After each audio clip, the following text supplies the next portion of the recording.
If you've ever thought about joining an art retreat in France, here's why you absolutely shouldn't. First of all, you might find yourself permanently spoiled by beauty. Ordinary scenery back home, suddenly not so inspiring.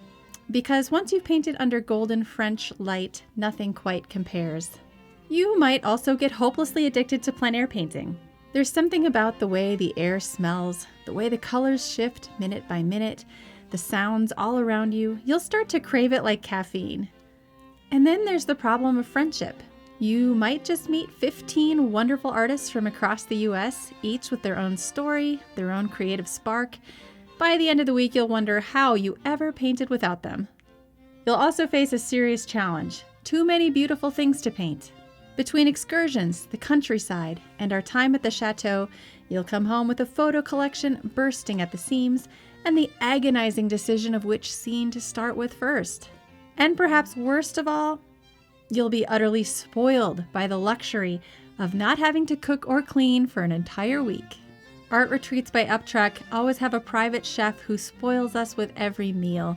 Fresh bread, local produce, decadent desserts, each one somehow more beautiful than the last. So let me tell you about my latest art retreat in France. It was such a blast. I had 15 students. We stayed at this gorgeous Napoleonic-era chateau called La Palanque. We had a private chef the entire week, the entire 25 acres all to ourselves, and we were just a short walk from the town of Eymet. We spent our days in the airy art studio with plenty of space to spread out our watercolors. The morning light filtered through the open barn doors, and the sound of brushes and gentle conversation filled the space. My 15 students were beginners all the way up to advanced painters, each one discovering something new in their art and in themselves. There's nothing quite like witnessing those aha moments when a painting starts to sing. Our adventures took us beyond the estate too, to the medieval town of Issajac on market day, which was super fun. That's where I gave a painting demo right in the square as locals bustled past with flowers, bread, and fruit. The colors, the chatter, the rhythm, it felt like painting inside a living storybook. I had lots of people and little kids come up and take a peek at my painting. It was really sweet. We spent a full day in the city of Eymet, exploring the castle that rises high above the Dordogne River. Every corner offered a spectacular view, a new painting just waiting to happen. I really enjoyed sketching the castle from a picnic bench near the river. And of course, we explored Eymet, our charming nearby town, filled with warm smiles, cobblestone streets, and cafe scenes straight out of some of your favorite paintings.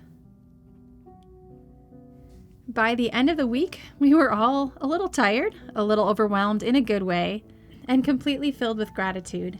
What began as an art retreat became something deeper, a creative family. Laughter, shared meals, painting side by side, these are the moments that stitch themselves into the fabric of who we are as artists. And I truly believe that creating a community of artists around you is the best way to grow as an artist and just to bring more joy into your life. So yes, if you ever consider going on an art retreat, don't say I didn't warn you, because you might just fall in love with painting, with travel, and with the beautiful fleeting magic of creating art together in a special place. Check out all the amazing work that my students did throughout the week.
This was just part 2 of my France journey.